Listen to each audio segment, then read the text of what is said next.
Bom dia! Hoje, eu, Esther, a Maria e a Melanie falaremos sobre a mononucleose infecciosa.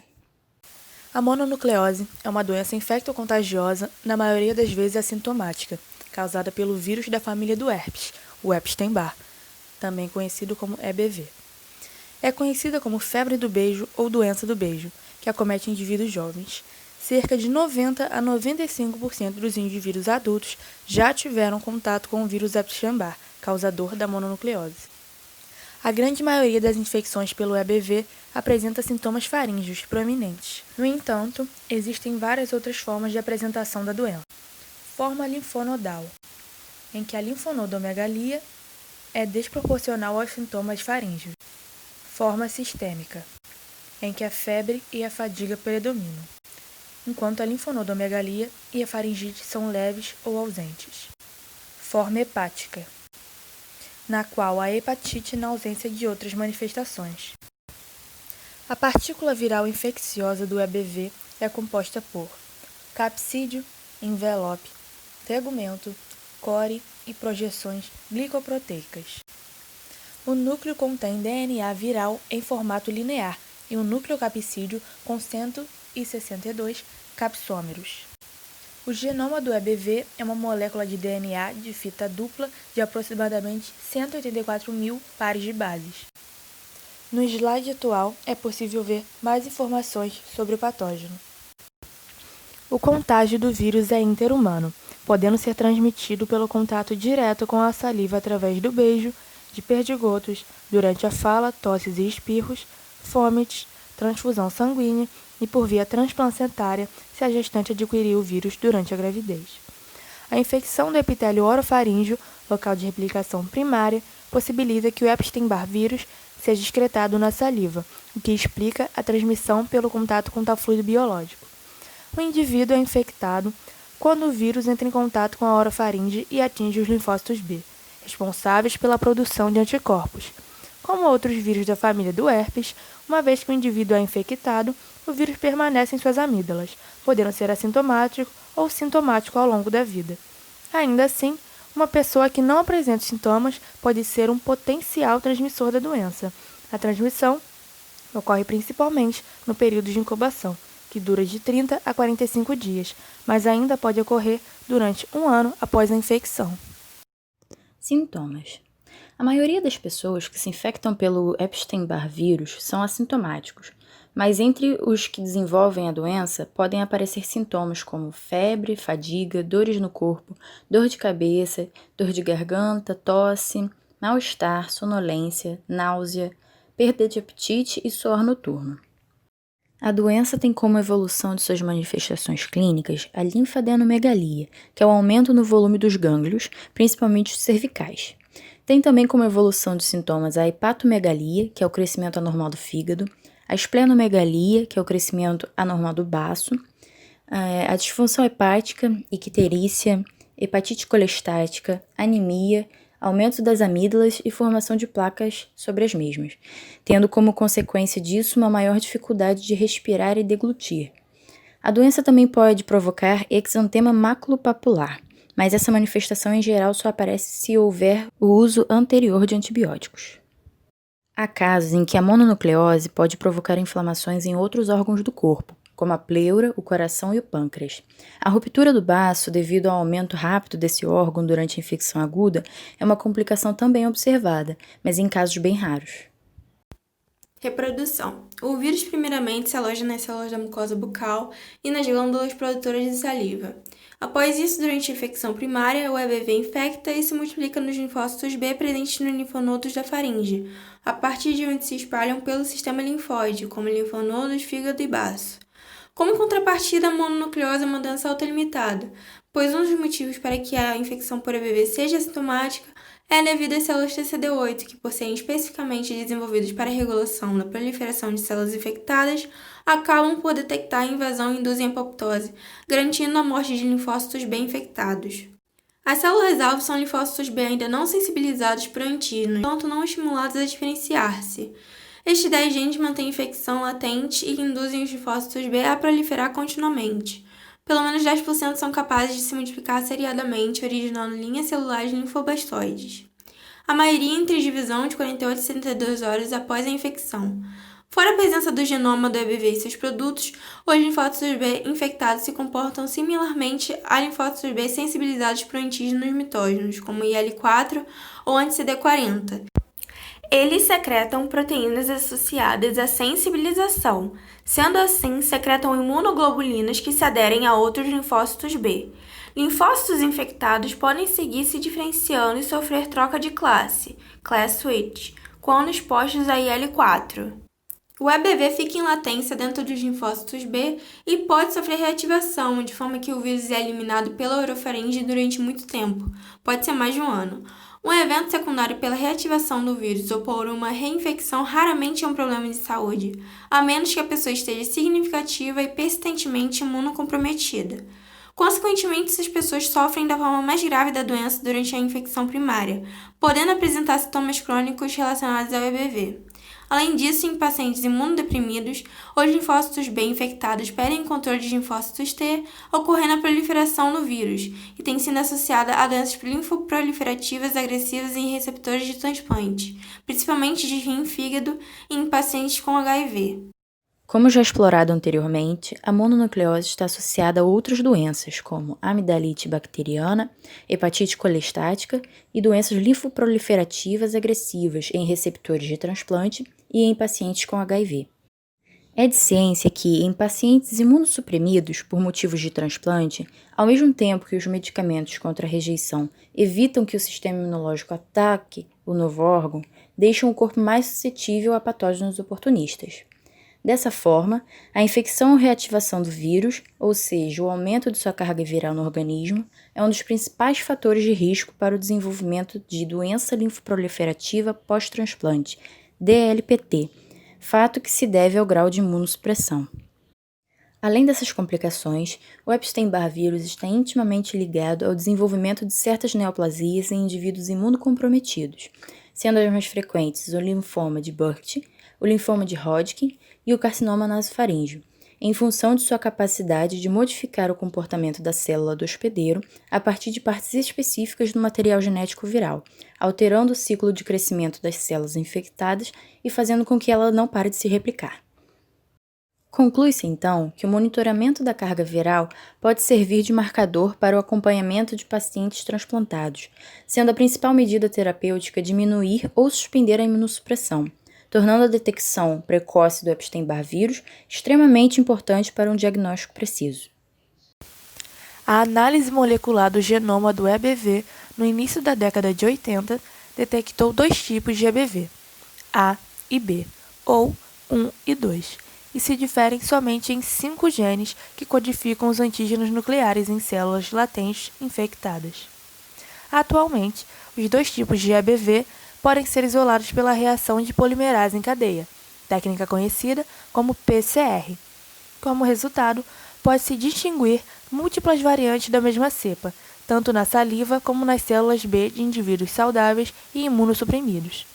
Tanto o EBV tipo 1 como o tipo 2 têm tropismo por células da orofaringe, enquanto o tropismo por células do sangue periférico é mais frequente no EBV do tipo 1 e rara no tipo 2, sendo mais frequente em imunossuprimidos.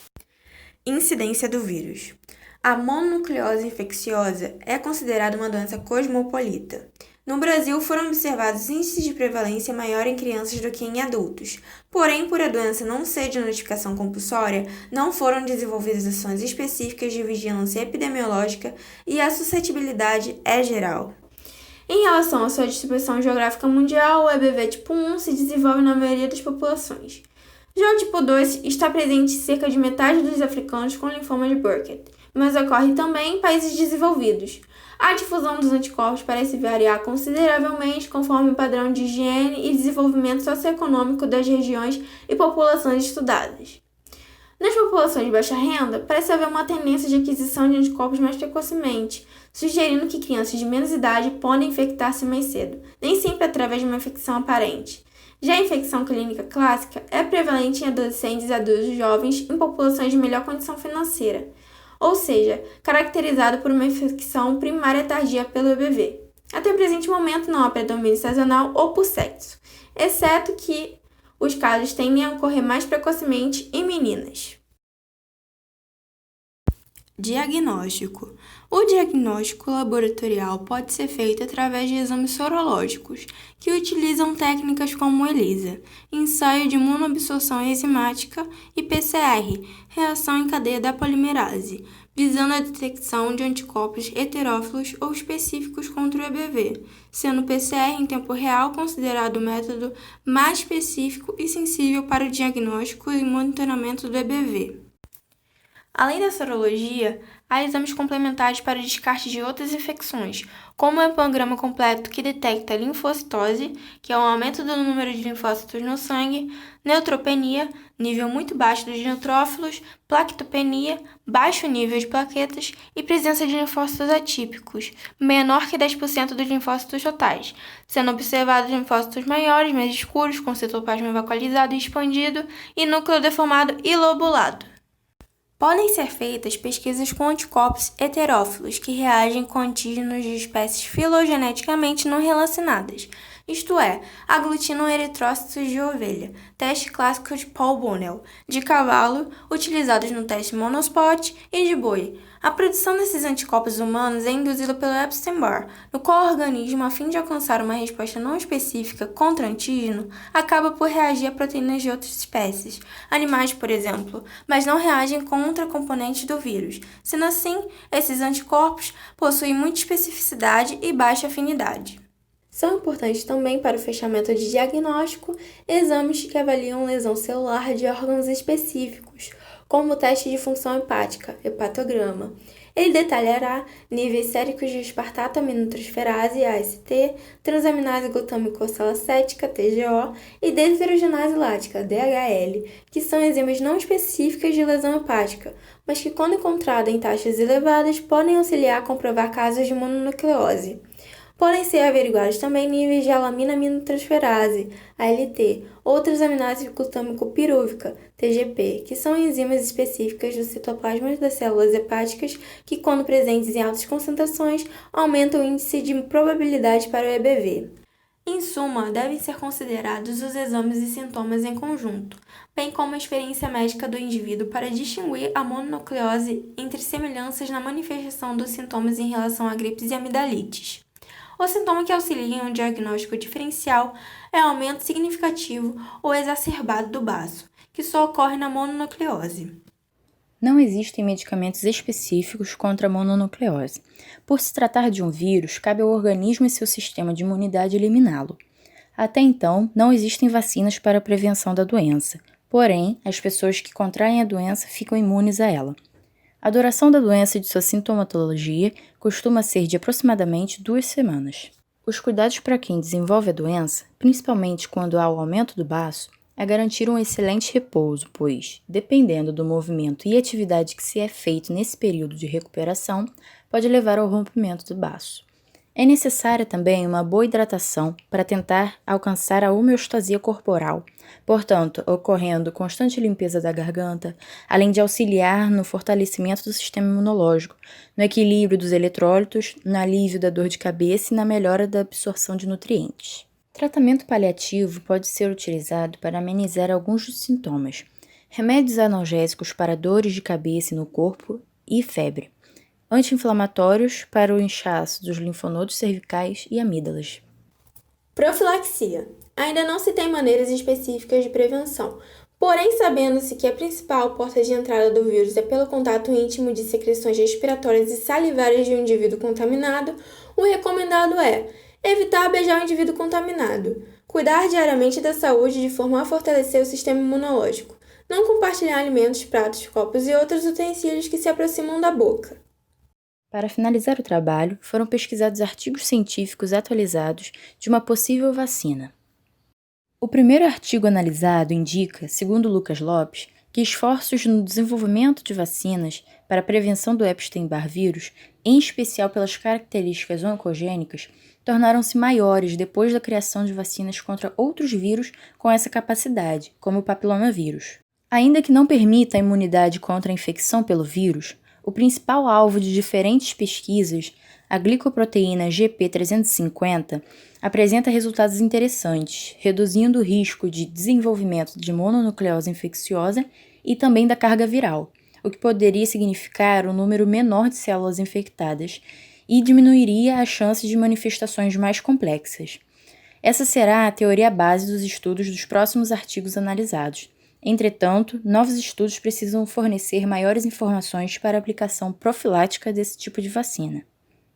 O segundo artigo indica, de acordo com Jeffrey, que foram analisadas a capacidade do anticorpo de prevenir a infecção ao vírus ou de impedir a transformação de células B. Ao final, também chegaram à conclusão que a vacina reduziria a incidência da mononucleose infecciosa em 78% dos indivíduos vacinados, mas não necessariamente preveniria a infecção viral. Portanto, diminuiria a possibilidade de uma infecção primária severa e talvez diminuísse a taxa de evolução para complicações relacionadas a DLPT.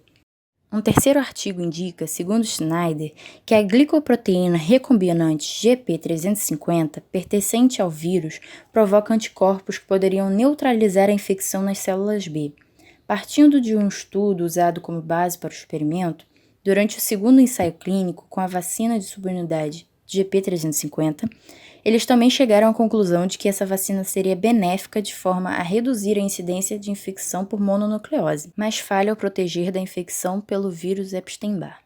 E a partir desses resultados, o grupo de cientistas que realizaram o artigo em questão concluíram que a eficácia da vacina de subunidade para Epstein-Barr poderia ser melhorada se fosse formulada com a adição de outras glicoproteínas, que poderiam evitar, através de anticorpos anti-GP350, a infecção de células epiteliais previamente relatadas como foco de tropismo do vírus.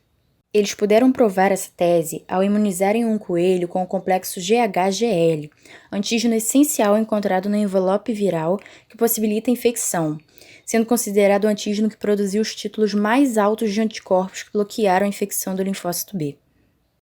Oi, aqui é a Esther e eu tô aqui para dar um relato de caso. Eu já contraí a mononucleose e por isso escolhi esse tema, porque acho importante dar ênfase a essa doença que é pouco conhecida, muitas das vezes passa batido por ser assintomática e também pelos riscos que a doença oferece com sua potencial associação a neoplasias. Eu contraí a doença aos 16 anos, até hoje não sei qual foi a fonte de transmissão, pode ter sido um bebedouro de escola, um talher mal higienizado de um restaurante, posso ter compartilhado bebida com alguém, além do vírus poder ficar em latência, né? E eu tive muitos dos sintomas descritos aqui: febre, muita dor no corpo, linfonodos cervicais inchados, rosto inchado, fadiga extrema, muita sonolência, dor de cabeça, dor na garganta e, como consequência da dor de garganta, a dificuldade de respirar e deglutir. Meu baço inchou, então eu mantive repouso extremo. E ao mesmo tempo que eu sentia muito cansaço, eu não conseguia dormir e descansar, porque minha garganta estava fechada e eu não conseguia respirar. Então, a forma que eu encontrei de conseguir dormir foi dormir sentada. Bom, a infecção aguda durou aproximadamente 15 dias e é isso. Fica como dica e aviso para que todos se lembrem durante o carnaval, durante a balada ou na hora de compartilhar objetos que vão à boca de outras pessoas. Obrigada pela atenção.